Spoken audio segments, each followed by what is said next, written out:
was important, and it will still remain a kind of incredibly conservative view of you know, sort of professional prestige is really what we still want. It's nothing to do with productive industry, it's nothing to do with science, it's nothing to do with mathematics. And extraordinarily, of course, this was reflected in our education system. The last change in the second level curriculum computing course was in 1988. Some of you may know a few things that have happened in that world since 1988. You know? Absolutely extraordinary. You know, like in terms of technology in the classroom, in terms of our engagement, I mean, it's just completely pathetic. Sorry, I'm going to finish up now, shortly, because I want to take questions. But the fifth thing that didn't change, and I think this is the most profound of all, is we remained another 19th century obsession. So we kept the 19th century political system of machine politics. We kept 19th century colonial attitudes towards knowing and not knowing and moving our way around things in that kind of way. We kept 19th century attitudes, I think, to technology. We kept 19th century aspirations. And critically, we kept a 19th century obsession with land. But actually what happened in Ireland over the last 15 years was a new feudalism. We actually became feudal. And you might think this is a complete exaggeration, but it's not. If you look at what happened economically, what did we want to do with money when we got it? I mean, in developed societies, you would hope that your new capital gets invested in productive industry, in creative industries, in new ideas, in risk-taking, and all that kind of dynamic, imaginative stuff that we like to talk about. Mostly what we were interested in putting money into was property. As if we were squires in, you know, the home counties in the 1820s, or as if we were the sort of early, you know, the very early people who made money out of the Industrial Revolution of Britain. You know, what do you want to do? You wanted an estate, and we wanted property. The vast bulk of the huge amount of money that was generated went into property in an absolutely extraordinary way. And this feudalism was connected, actually, in many ways, to the sort of political nexus.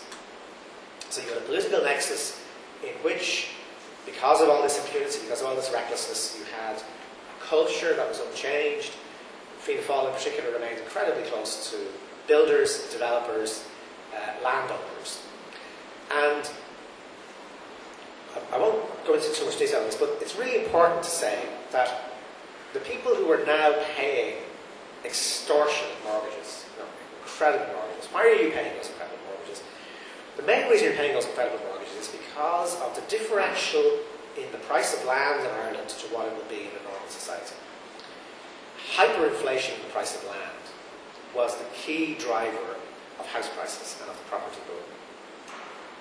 To put it simply, in most developed societies, the cost of a house, 10% of the cost of a house is the land it sits on. In Ireland, at the height of the boom, astonishingly, 50% of the cost of the house was the cost of the land it sits on. What that means was that you actually had a new landlord class, you had a new ascendancy, effectively. The people who owned land and controlled land were the people who got the sort of extra money that was floating around. It found its way, to a very large extent, into a kind of a rent being paid effectively on landowning. You had very small numbers of people who were able to control development land. And this is where the politics, you go back and find into the politics. Why does that happen? It happened actually because the last time we had a boom in the 1960s, the same thing happened to us. There was hyperinflation of house prices. We had the same kind of fallout.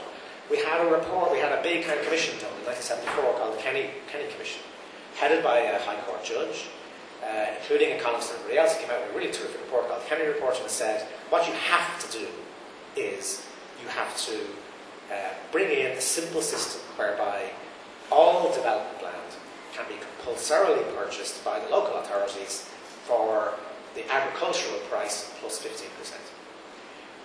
So nobody, the benefit you get from the rezoning of land, that shouldn't go to the landowners. They've done nothing. There's no economic or moral arguments for saying these people should get vastly rich just because their land's been rezoned.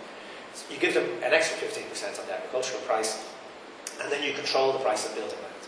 And if you control the price of building land, you can control the price of houses. The Kenny Report's been there since 1974. every 3 or 4 years somebody would pop up and say to the government, any chance of implementing the Kenny report? Well, we're still studying it. And of course they would not implement the Kenny report for the simple reason that it was not in the interest of a very small number of people. It was overwhelmingly in the interest of the society, it was overwhelmingly in the interest of the economy, it was not in the interest of a very small number of people who were very close to the ruling party. And it wasn't done. It had catastrophic consequences because that actually fundamentally fed the housing boom, which has had the consequences that you all know about. I'm going to finish there because I'm really anxious to hear what you want to say yourselves, but thank you very much for listening.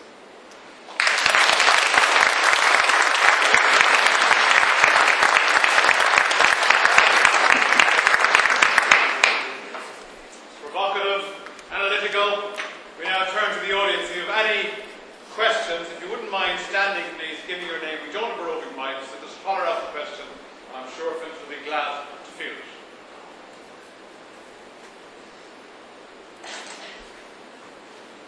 Who wishes to be first? Well done.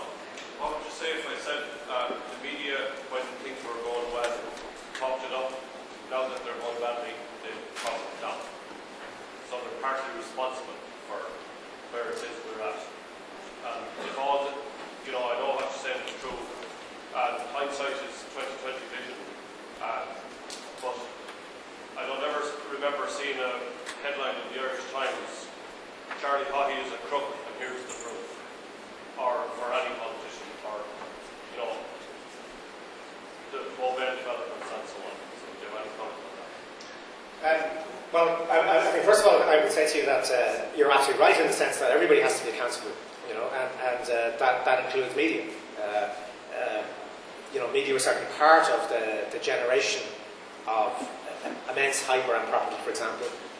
Property supplements, being the new kind of porn in Ireland. But I mean, it's not true, for example. I mean, the Irish Times actually did tell you Charlie Haughey was a crook. I'm sorry, we broke the story that Charlie Haughey was a crook. I mean, that Ben Dillon gave him £1 million, which was what broke it. I think there's a tendency, media is a kind of collective noun, and there's a tendency to forget that actually it has many parts and many people behave in quite different ways. I think there's always a herd mentality, within media, and yes, absolutely, things sort of flow in one direction and then they flow in the other direction, and it's quite hard to be unorthodox and to try to maintain some kind of critical distance from that. I would hope I tried to do that myself, over that period. So, it's not everything I'm saying in this book I was saying all through those years, and so were a lot of other people, to be fair. But it is interesting. I mean, the Irish Times, for example, did publish that block piece by Morgan Kelly, which really kind of said that the emperor has no clothes, and there is, there's a big crash coming. I mean, it's very striking to see the extent to which, first of all, what happened when that piece was published was the Irish Times got every property company, every auctioneer saying, if you publish this kind of stuff again, we're going to pull all our ads. To be fair, the Irish Times stood up to that. But you also got the rest of the media. Everybody kind of leapt on Morgan Kelly. It was his problem. And I don't quite agree with this thing about talking things down. Like, what we have to get in Ireland is the capacity to tell the truth. To actually just say the way things are. And, there's yes, of course you can whinge. And I'm not talking about whinging. I'm talking about critical coverage, which tries, insofar as it is possible, and to be as honest as possible about talking about the way things are. The fact is, things are pretty bad. Actually, that we dug ourselves into a very deep hole, and I don't think it's helpful for people to deny that or to try to put some kind of a gloss on it. And I think we still, as a society, haven't quite engaged with the degree to which we're in trouble, and the degree to which we need to change quite radically. That would be my own view, but broadly speaking, I think you're absolutely right to raise responsibility in media, and one of the problems with media is we're very, very good at pointing out other people's flaws and not very good at dealing with our own. Thank you. We have short memories,